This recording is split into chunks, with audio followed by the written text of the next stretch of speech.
Welcome to Politics Done Right. I'm Egberto Willis, your host. Thank you so kindly for being with us this morning. We are going to have a great show for you today, as usual, folks.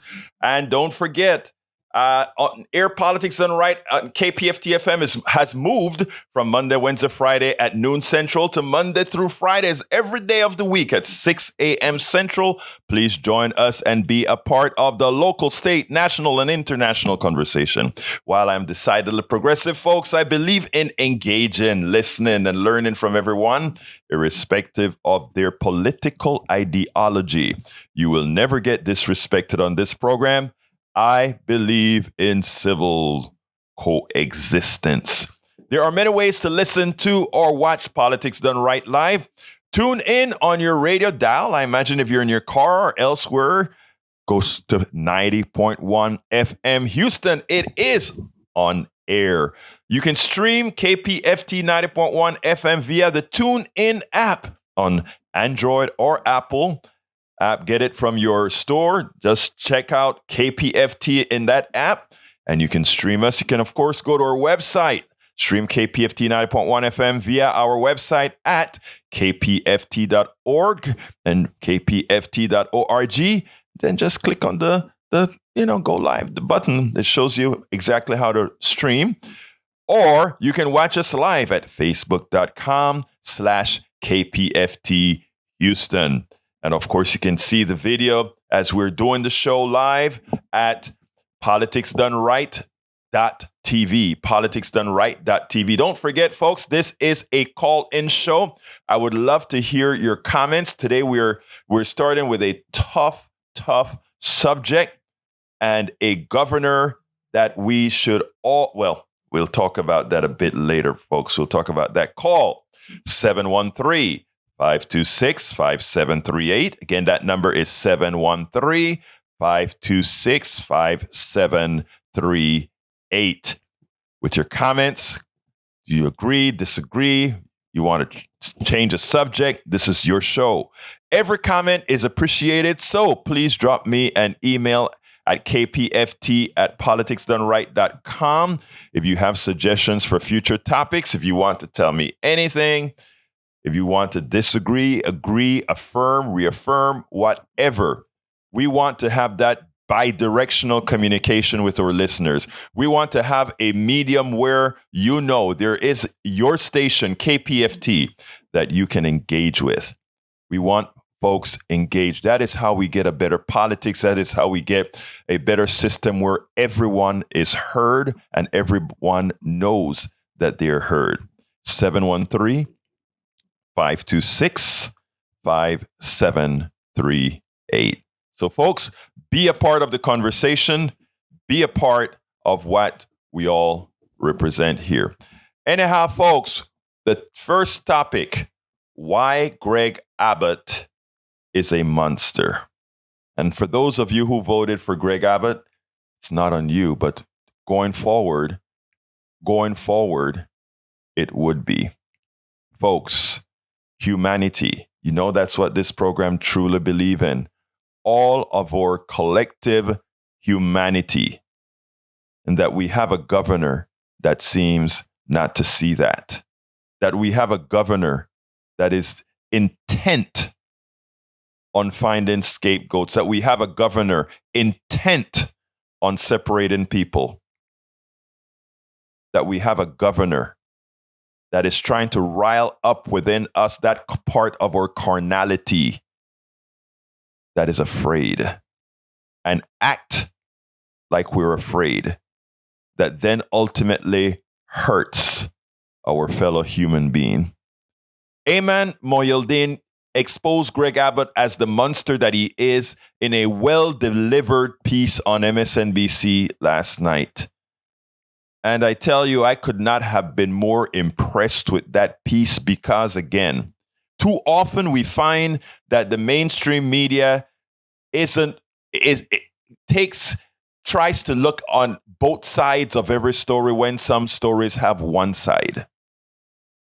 And the side of the story where it comes to Abbott is the lack of compassion, humanity, the lack of empathy. What Eamon did last night is what journalism should look like. When there are several parts to a story, you put it out there.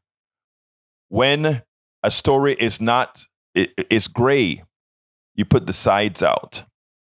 When there's a side that is distinctively wrong, you don't give it the option of light. You don't give a story that is factually wrong the option to grow.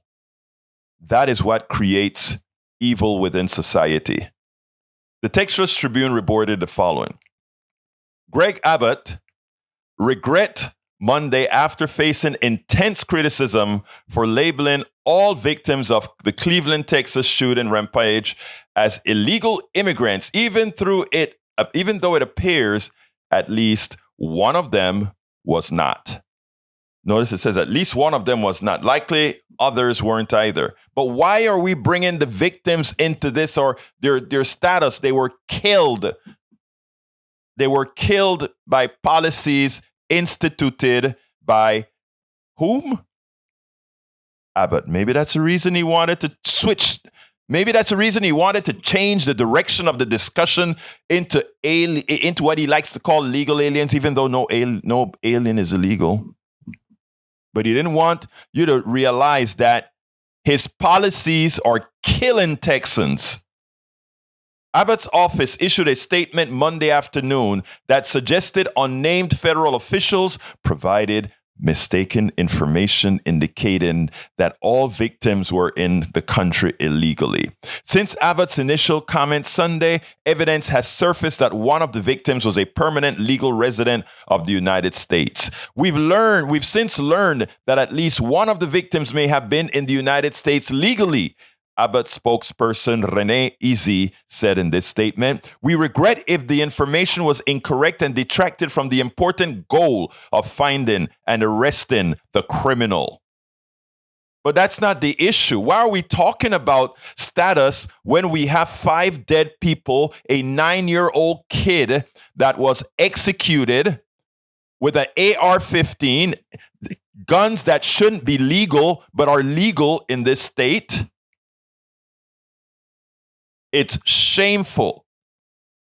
The statement did not address criticisms that Abbott's language focused on the victims' immigration status instead of the victims and their families, though Easy noted any loss of life is a tragedy, and our hearts go out to the families who have lost a loved one. You cannot recover a dead body after instituting policies that kills.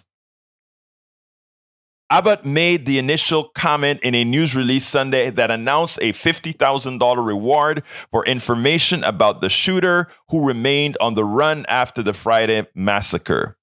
Authorities say 38-year-old Francisco Oropesa killed 5 of his neighbors, including a 9-year-old boy with an AR-15 style rifle after one of them asked him to stop firing shots in his yard so their baby could sleep. Why the hell is somebody just firing like crazy shots all over the place? Why? And with AR-15s or whatever he is using at the time, and then being drunk and walking into a home because he was mad that somebody told him to stop. Why?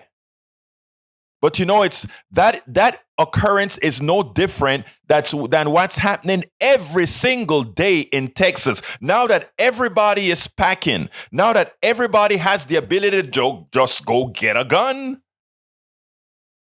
In places like Houston, where traffic is crazy, where traffic gets your blood boiling, somebody cuts you off, road rage starts. In the past, somebody shows you a finger. In the past, somebody does something. Whereas it was just people shouting or whatever. Now there's a gun sitting next to you, and you in that temporary insanity that many go through, you take it up and you pop a cap into somebody, your whole life changes because a governor and his party institutes a policy that just makes it easy for you to kill, to maim, to hurt your fellow man, your fellow woman, your fellow child. It's evil. These are the same people that talk, if you make drugs available to everybody, then people are going to use it. Yeah, but if you make drugs available to everyone, and given that it's a personal thing, you can care for someone. But when somebody has already been bulleted by someone else, there ain't no coming back. There ain't no coming back. I hope folks that are listening to me understand the severity and also the causality of what we're looking at here. The causality is important, folks. Causality is important. The kids in Uvalde would not have been dead if an 18-year-old didn't have the option to legally acquire that weapon of destruction. Had we passed the laws that many have been begging for, had we passed a law that at 20, you had to be 21 when you are 3 years more mature mentally than an 18-year-old, those kids in Uvalde would have been alive. Whose policies? Governor Abbott and his party's policies in Texas. They claim to be the party of life. We believe in the sanctity of life, they say. But somehow, policy after policy after policy kills. I'm going to continue with this part on guns, and I'm going to play that a snippet from Moyedin as thing, but I want to talk about policy after policy is about death. Right now, the pandemic has been declared or will be declared over in a few days. The pandemic Medicaid addition is ending. The pandemic Medicaid coverage is ending. Therefore, many Texans that are currently on Medicaid will lose their health care.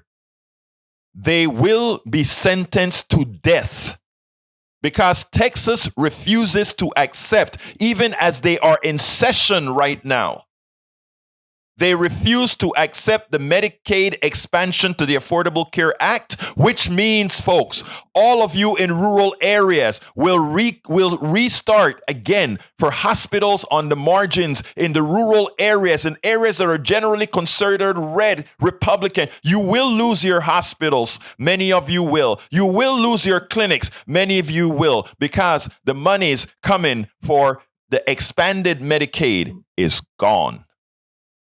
But they're talking transgender inside of the legislature now. How does talking about a transgender person affects you who has cancer, affects you who has MS, affects you who have all these other diseases? How?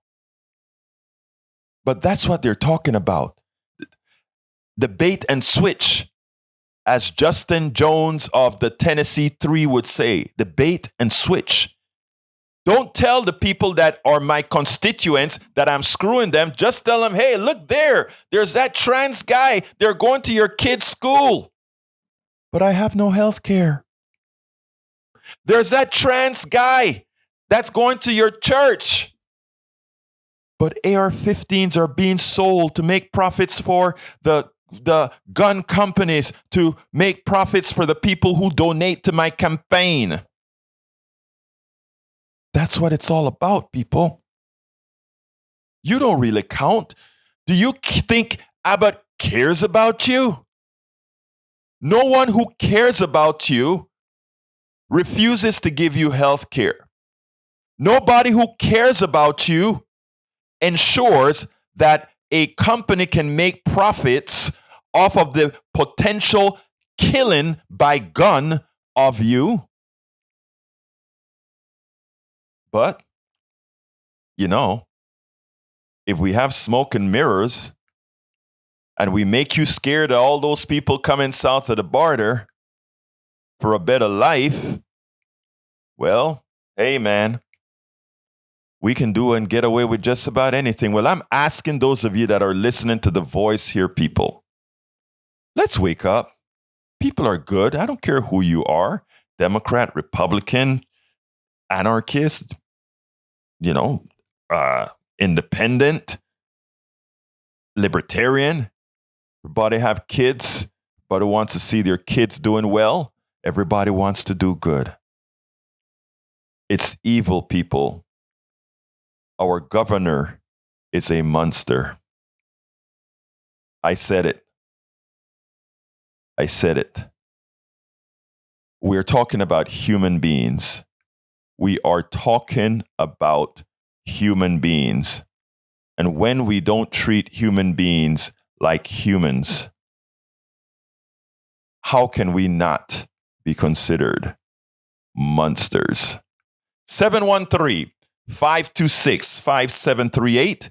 Again, that number is 713-526-5738. Hit extension 2. All lines are opened. And again, like I said, for those of you who are listening, who know what I'm saying, but just may want to say something in Spanish, 713-526-5738, extensión número 2. 713-526-5738, extensión número 2. You can speak to me in Spanish. I'll, repeat what you needed to say in English. But we need to hear from you. I'd love to hear your point of view. Or do you disagree? If you disagree, please call as well. I want to understand how, after knowing the statements of facts that I just made, could you still possibly not see what this guy represents? 713-526-5738. Please don't wait till the end of the show to call because we get less time with you. 713-526-5738. I'm going to play the video in a little bit, but before I play it, I want to see if anybody wants to make a call and make any mention about what I've just stated. 713-526-5738. All lines are open. It's early. I know.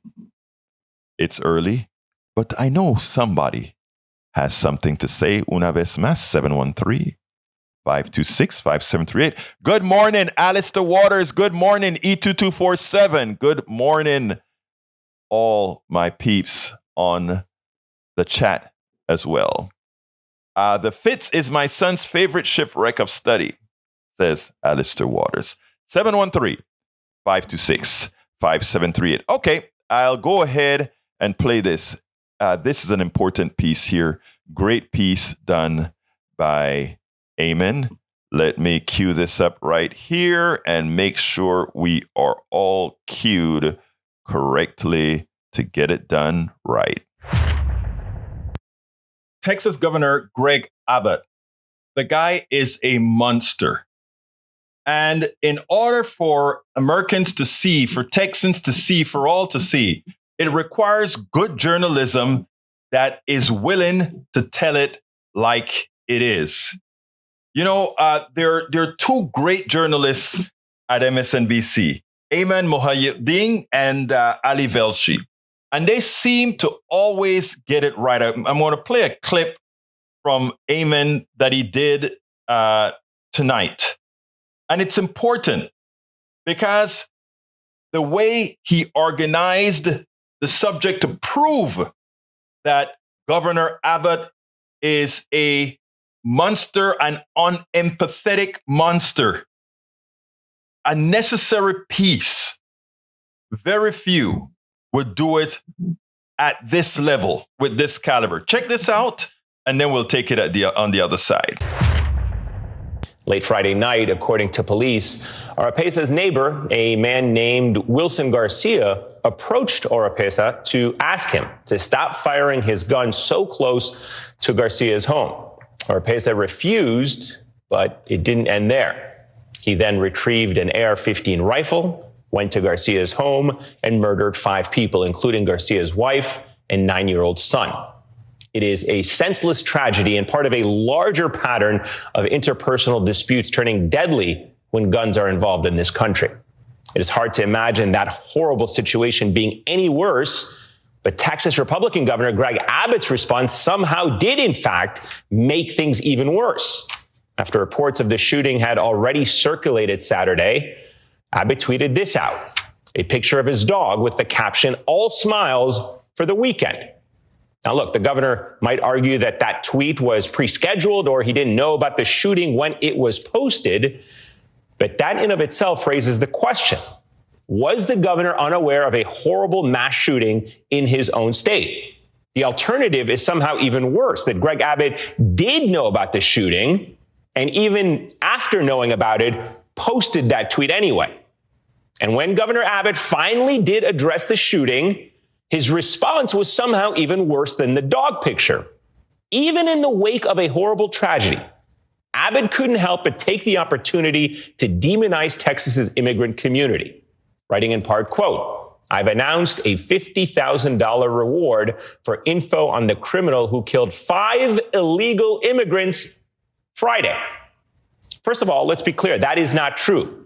We have learned at least one of the victims was a legal resident of the United States. But honestly, that is irrelevant, as the sheriff representing Cleveland, Texas, made it plain. Listen. My heart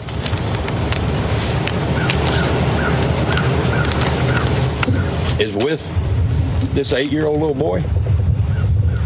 I don't care if he was here legally. I don't care if he was here illegally. He was in my county. 5 people died in my county, and that is where my heart is. It didn't matter to him, but it certainly mattered to Governor Abbott. His worldview has been poisoned by right-wing xenophobia. And even in the wake of a tragedy like this, he is unable to see the victims for who they are, human beings, and reduce them to simply their immigration status.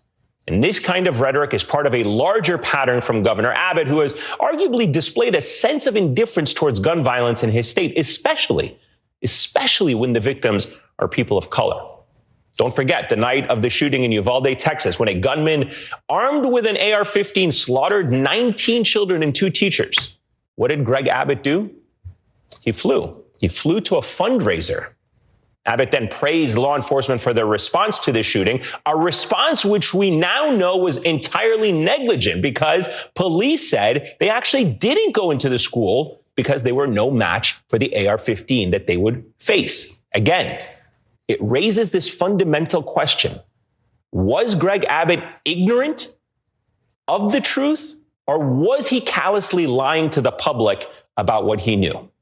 It's not just Uvalde. In 2019, after an anti-immigrant domestic terrorist massacred 23 people and injured 23 more in a shooting specifically targeting the Latinx community in El Paso, Texas, folks were quick to point out that Abbott's rhetoric about immigrants only added fuel to the fire, including a mailer that went out the day before the shooting telling voters, quote, "If we are going to defend Texas, we'll need to take matters into our own hands." And less than 3 weeks after the deadly anti-immigrant hate crime, he was back at it again, lambasting undocumented immigrants on social media. In the years since the El Paso massacre, Governor Greg Abbott and Texas Republicans have only made it easier to carry guns in Texas, not harder, and they did so with a controversial 2021 law allowing most residents to open carry a handgun without a permit. One Texas sheriff told the New York Times, quote, "It seems like now there's been a tipping point where just everybody is armed." But even amid an epidemic of gun violence in his state, we have no choice but to assume that everybody being armed is exactly what Governor Abbott wants.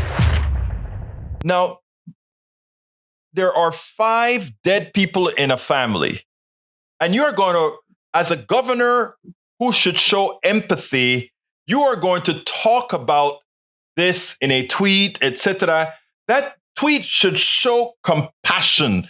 That tweet should have nothing about any kind of political mumbo jumbo that may be going on right now, any kind of political polarizing things that are going on right now. Of course, you are the one who creates most of the polarization in Texas. You're the one who creates most of the hate in Texas, Governor Abbott.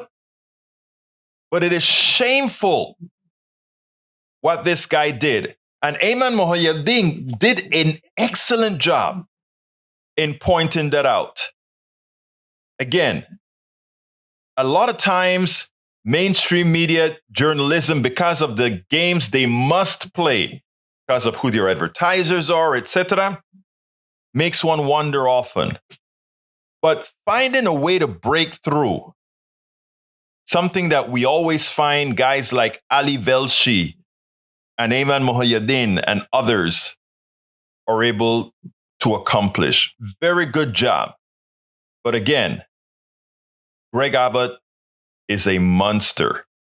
We have elected a monster that is not only creating dissension among people, he's not only killing his people by refusing the Medicaid expansion to affordable care, making sure that some Texans die because they have no health care that is available and paid for already, throwing guns on the market as anyone who has a gun, wants a gun, can get it, which means anybody who's having a bad day may just shoot up in the sky, like something that happened in Texarkana a few days ago when somebody just decided to shoot up in the air and a bullet strikes somebody on the field. When somebody gets mad, road rage, and they would normally show a finger or something, but because they have a gun next to them, they're irate. They're not thinking straight. That guy supposedly who killed 5 people was drunk. They're not thinking straight, but he has a gun available. This is shameful. And the governor shows that he is incapable of displaying any sort of humanity. Absolutely. So let's go ahead and go to Richard. Richard, line 1. Come on in, Richard. How you doing this morning? Richard, you're on? Richard, you're on. You can start talking. Oh, I think you got tired of waiting. Oh, okay. Let's go ahead and go to Alistair. And Richard, if you call back in now, you will get onto the air. Hit extension 2. That's the reason why I was trying to hold back on the video to get folks a chance to call in. Call 713-526-5738. Again, that number is 713-526-5738. Come on in, Alistair. How you doing this morning? Hey, good morning. I'm doing all right. Talk to me, sis. Okay, so the Republican politicians, they know dog whistles. They know dog whistles really well. If it's not,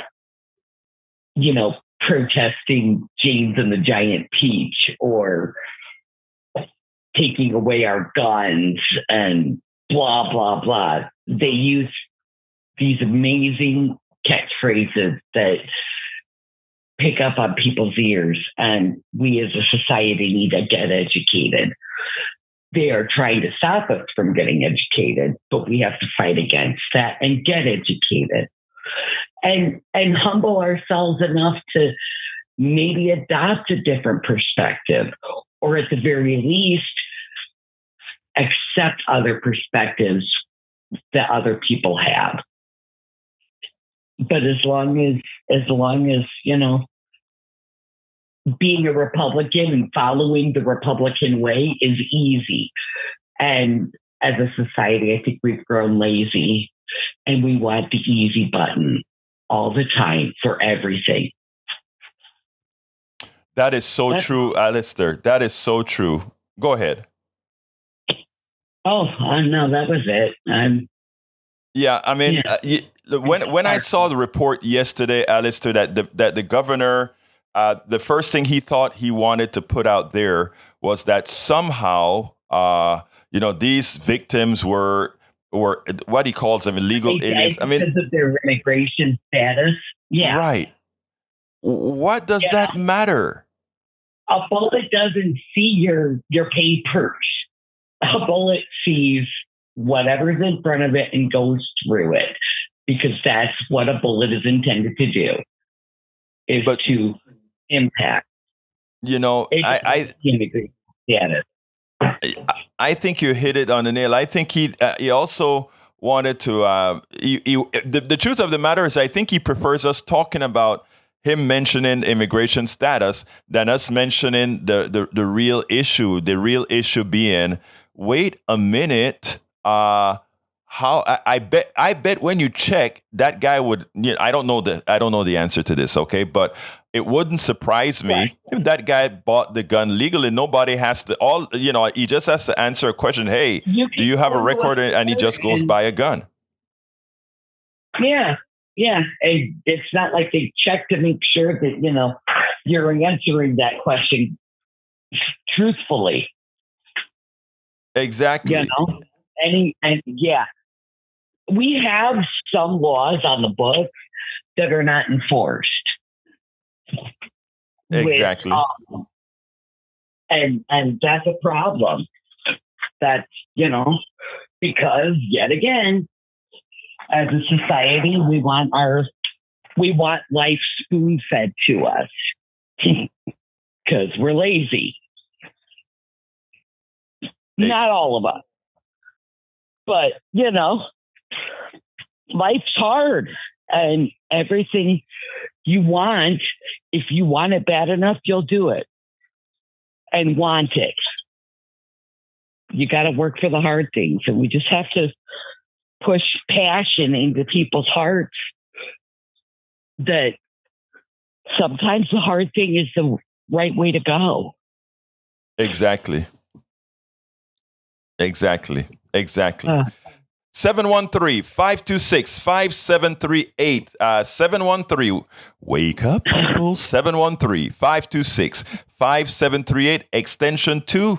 We have lines open. Alistair's on line 2. We have 5 other lines waiting for you. 71. Please don't wait till the end of the show. Usually, Alistair, that's what happens a lot of times. At the end of the show, we just get a wash of folks coming in and they want to say the right things. But again, they come in at the end of the show. I have to wait for the house to be empty before I call. Otherwise, it'll be loud, cacophonious, and even sometimes a little obnoxious. Well, and it's abusive to my ears. I don't want to abuse other people's ears. Well, look, thank you so kindly for giving us a call, Alistair. We couldn't do this without you great listeners out there, my friend. Hey, you have a good day, brother. I'll talk to you later. Absolutely. 713-526-5738. ¿Dónde están toda mi gente? ¿Dónde están toda mi gente? 713-526-5738. Give us a call and you will get on the air quickly. 713-526-5738. One more time. 713-526-5738. 5738. What do you think about guns? What do you think about how we're dealing with guns? What do you think about how the governor is dealing with guns? I want you to think about it, folks, and I want to hear what are your thoughts. I saw 2 calls just come in and got dropped. Just give us a call again in case there is an issue with the phone. 713-526-5738. We're get calls are coming in, but some reason we can't I get them on. So call again, 713-526-5738. 713-526-5738. I won't play the other video since I see these calls coming in, and I want to go ahead and take them right away. 713-526. We are processing them right now, Egberto. We'll get them to you in just a minute.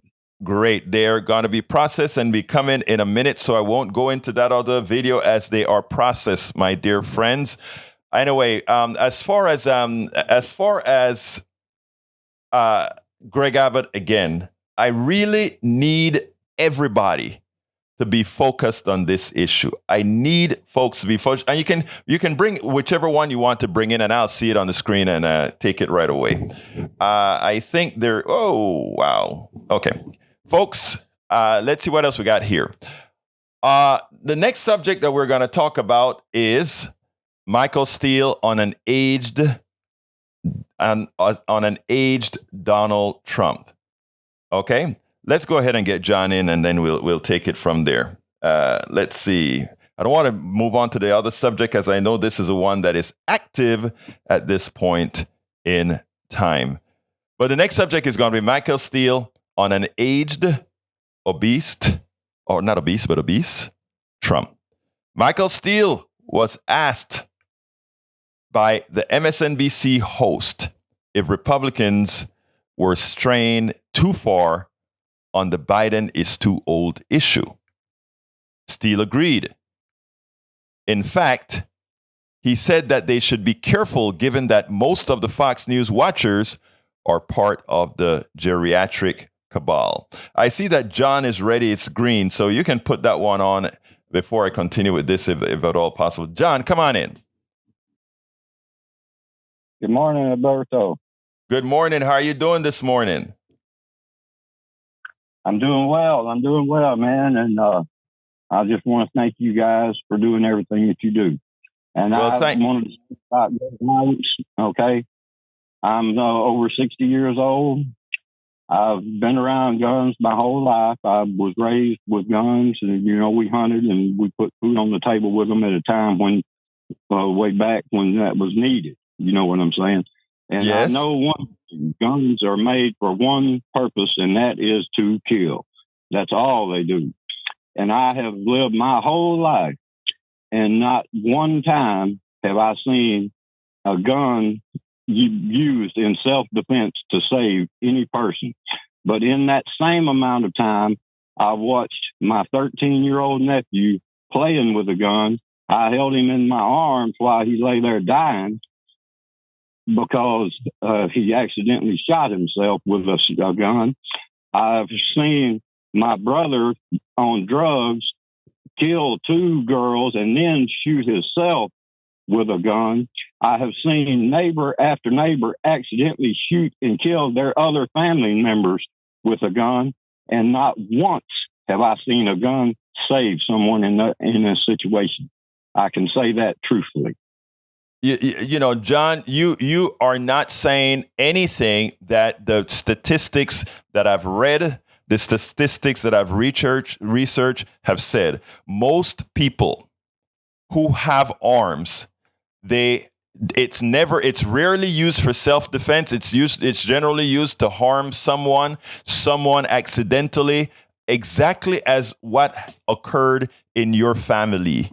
That is what has occurred. So yes, you are so right about that. And again, we're not asking people to give up their guns per se. We're asking people to be responsible gun owners and to prevent weapons of war from being placed on the streets. That is what's important, sir. And look, thank you for bringing that up. That was a very important commentary. And I hope people listen to what you had to say, John. It's important. Anything else you'd like to add, sir? Oh, I just want people to understand that a gun is an immediate result to something that should be something that takes time to resolve. Exactly. What I'm saying, you've got to stop and think and talk. And then on the age thing, I'll say this: one of the strongest, one of the most impactful people I ever knew was my grandfather. The man lived to 92. He worked every single day until 90. He could outwork any man. He was the strongest man I've ever met in my life, and to this very day is the strongest man I ever met in my life. And he fed 30 or 40 people for his whole life, all the way into his 90s. He did work so much. He did so many things that people half his age could not do. So do not let age be any indication of how you think any person can do their job. I think you're going to like the video that I'm going to play for that age issue when I'm done taking these calls. So thank you so kindly for calling, John. You have a wonderful rest of your day, sir. Y'all are great. Thank you, man. Y'all are really great, and I love what you do for this community. Thank you, sir. You have a wonderful day. Let's go to Wild Bill, line number 3. Come on in, Wild Bill. How are you doing today? Howdy, Pilgrim. I'll tell you what, I have to disagree with that last cat because if I was in the room, I've got a license to carry, and you know what I mean? A good guy with a gun stops a bad guy with a gun. And I'm getting sick of hearing about this. You know, your first thought is, yeah, you got to take cover. But no, he better take his best shot because he's only going to get one. And like I said, I have a license to carry. I'm respectful. Dad had 2 cardinal rules: respect your mother and law enforcement. And I'm getting sick of people calling out law enforcement. But it's gotten to the point where I hate to say it's the old West, but I don't have a nickname of Wild Bill for no reason. And I respect the weapon. And like I said, if I'm in the room, you better take your best shot because you're only going to get one. Thank you for your service. Okay, I don't want you to leave yet, Wild Bill. I want to ask you one question, okay? You have a license to carry, right? Yes, sir. You are a responsible gun owner who knows how to use it. You train to use it, correct? And similar to the last guy, we were raised with weapons. We had them in the back of our pickups.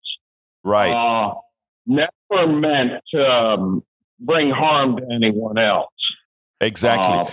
One other thing, Wild Bill, you never went ahead and just one day you decided you wanted a gun and just jumped up and buy a gun. You had a thought process why you wanted your gun, correct? Yes. I don't care if it's my own or I'm in the room when something happens. I don't want to be there and not I'm not going to sit back and watch somebody pick somebody off. There you go.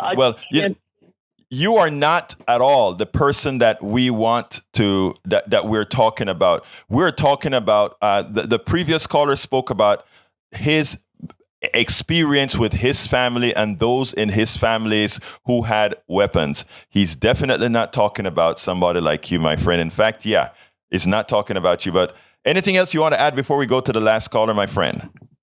Or to the next caller, I'm sorry. God is good all the time. Thank you, my brother. You have a wonderful rest of your day, okay? Peace. Let's go to Tag. Come on in, Tag. Hey, Berto, how you doing? I'm doing fine. Talk to me, my friend. Well, what happened to Tag? Well, the tin cans and string just didn't work out for Tag. Tag, call us back, okay? Yeah, please call back Tag. We're going to get it. And for those people who the phone system dropped or something like that, please feel free. Give us a call, 713-526-5738. Again, that number is 713-526-5738. We really want to hear from you on these subjects. This is very important. 82247, welcome to Politics Done Right on the stream as well, on the chat as well. Anyhow, continuing with the program, Michael Steele on an aged, obese Trump. Michael Steele was asked by MSNBC host if Republicans were straying too far on the Biden is too old issue. Steele agreed. In fact, he said that they should be careful given that most of the Fox News watchers are part of the geriatric cabal. Steele said that in the politics of the moment, Biden had handled the age issue expertly. He said, while Trump is wailing from the podium, the president is getting stuff done. Trump is bogged down with legal issues. Michael Steele then went into a narrative even progressives and Democrats should be ready to articulate. There are some contrast comparisons. And well, I tell you what, let me go ahead and take the call before I go into the video itself. So we're going to get that as soon as that is queued up and ready to go. We're going to be taking on Matthew. Matthew, come on in. Hey, Umberto. So real quick, when you give people rights, it's really hard to take them away. And so we gave the gun lobby these rights of corporate personhood, and they're super powerful. And I don't know how we take away their self-given rights, perceived rights. I mean, it took the Supreme Court to change the Roe versus Wade. So I just want to get your idea on that. I'll hang up and listen. Thank you. Okay, thank you so kindly for calling, Matthew. As far as rights, right? Unlike the right for the Roe versus Wade right, that right came about by using what's called the privacy clause, etc., to come up with that. So it was easier for them to reinterpret that right. Now the right to hold a gun is the Second Amendment right is in the Constitution. So we really, unless we were to change the Constitution, we couldn't stop people from having the right to own a gun. But there's a piece there's a piece that Jon Stewart did with an Oklahoma congressman where he said, we actually prove that we can regulate guns because it's been proven we can regulate rights. Example, everybody has the right to vote, but states have the right that in order for you to vote, you must register, you must show birth certificates, or you must show something in certain states to vote. And that passes constitutional muster. The same applies to the Second Amendment. They like to compare or change the words and say, well, it says shall. It doesn't matter if it's shall or not. We have the right to regulate. Somebody can't say, I desire an F-16. I desire a bazooka. We have the right to regulate. That said, you said, how do we then, given personhood, etc., how do we regulate? How are we able to take that right away? I don't want to take the right away. What I want to do is regulate. And how do we attain that? By electing those. Look, right now we have a killing field in America. Over 168 killings have occurred thus far with guns in America this year. There is no comparison with any other country on the planet. None. No comparison whatsoever. The question is, are we going to get tired of the killing? Well, guess what? We are tired of the killing. Based on the polls, 80+% want background checks. 80+% wants the kid to have to wait till they're 21 to get a gun. 80+% want all these features that are there to regulate guns and to slow down, have a 30-day wait, have a 1-week wait. All these things have super majority in the population. What is it that we have to do? We have to elect the right people. We have to have the KPFTs of the world being able to not go through the issues that most people go through as far as the thinking process that propaganda causes. But we can do it. We can do it. We can absolutely do it. And that's why that's why we have programs like this. We can do it. Let's go to MOD. MOD, come on in. MOD, come on in. MOD, you're on. Hi. I tried to get a word yesterday about the gun thing, and I was like to say a sentence or two. If the strategy of tension that we perfected in Vietnam is called the Phoenix Program, and we use iterations of it like Operation Gladio during the 70s and 80s, more like state-sponsored terrorism almost, but stay behind. If we see these policies, Roberto, that we have been exporting liberal and policies come to fruition here with, killings, mass shootings, should we be surprised that that's finally being done here? No, I don't think so. I don't think so, MOD. Okay. Anything else you want to say real quickly before we go to the other call, brother MOD? Just that, we have these iterations like Gene Sharp's 198 Ways of Self-Power Revolution from culture modification, like the all these agendas. Looks like we lost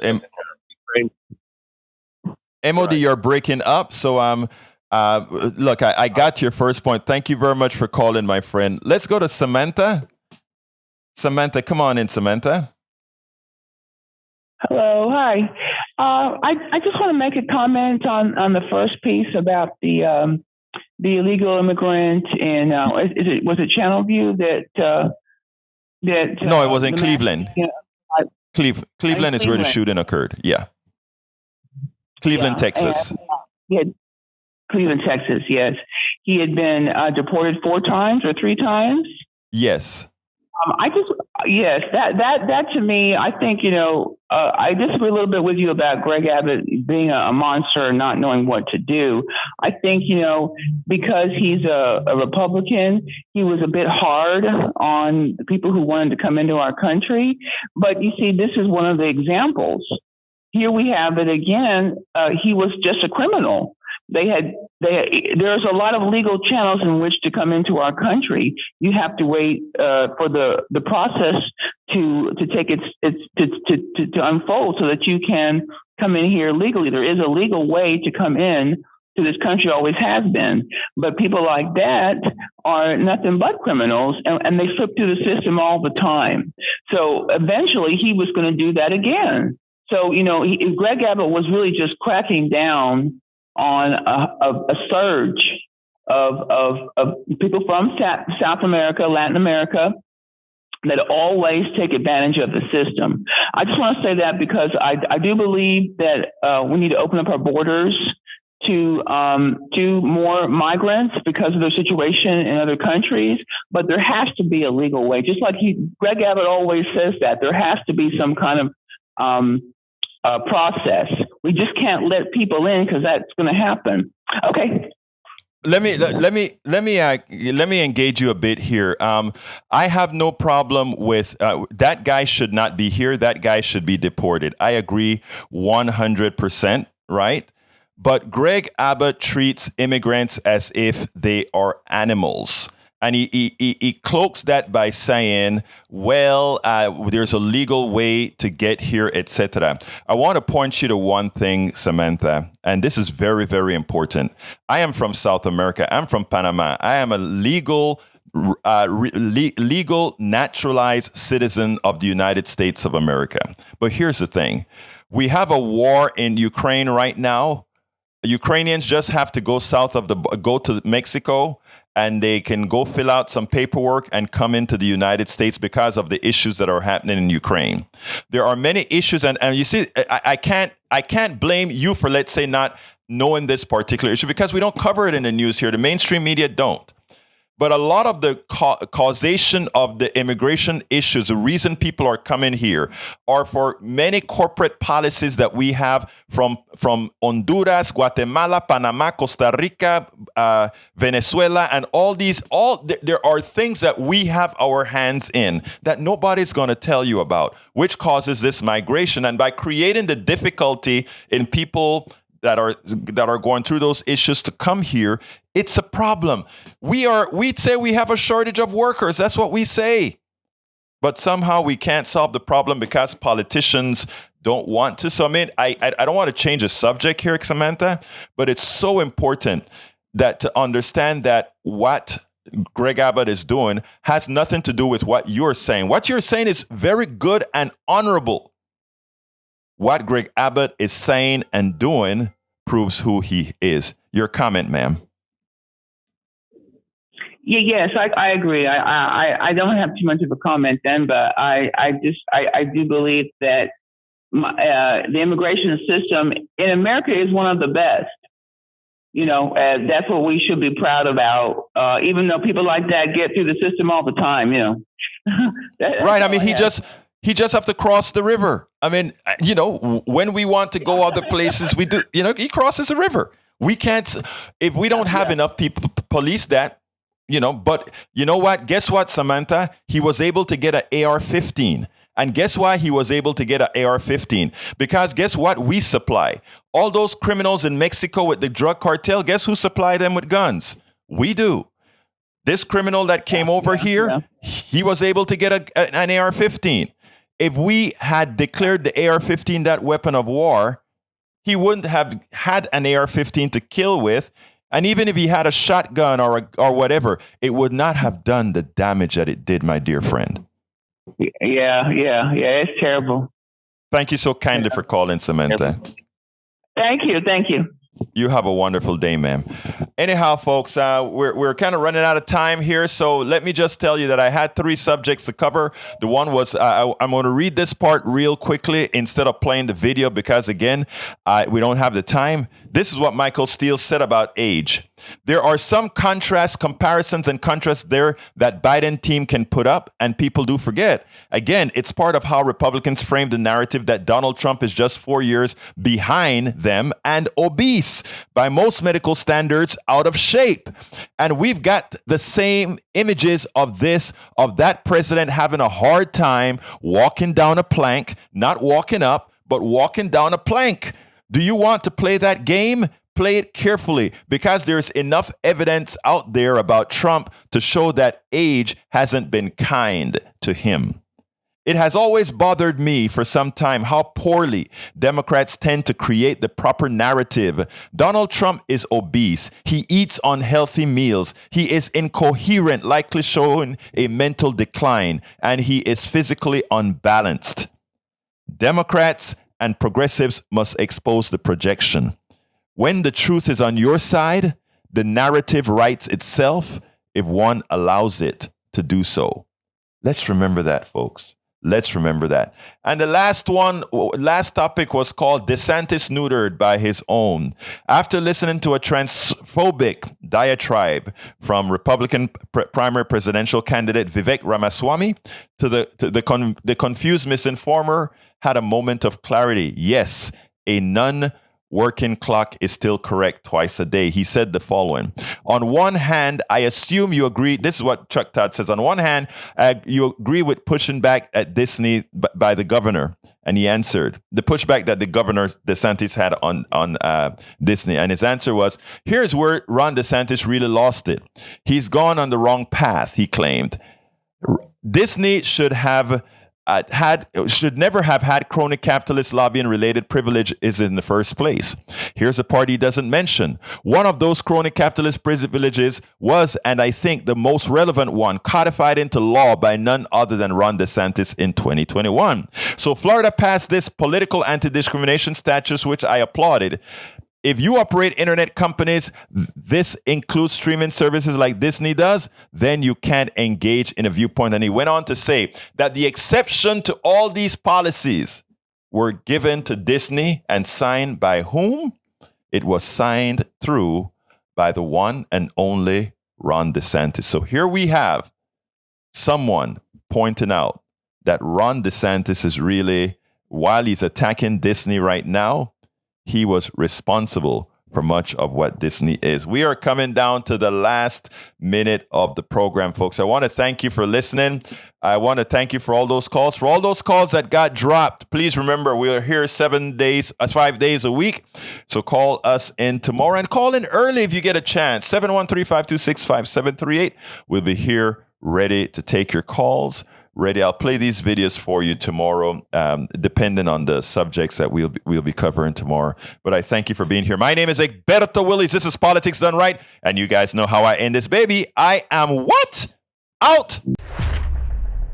We spend a lot of time deconstructing the news, trying to parse it into a form that everybody can understand. We try to find those little nitpicks where it flies above the fray, etc. If you really like these videos that we do, I want to ask a big favor. Please go ahead. Number 1, subscribe to our channel. And number 2, please join if you can. Thank you so kindly for watching. Keep watching. Please remember to share. We must populate the entire internet with our progressive message, a message that we know is what most Americans say that they want. So help us, please join.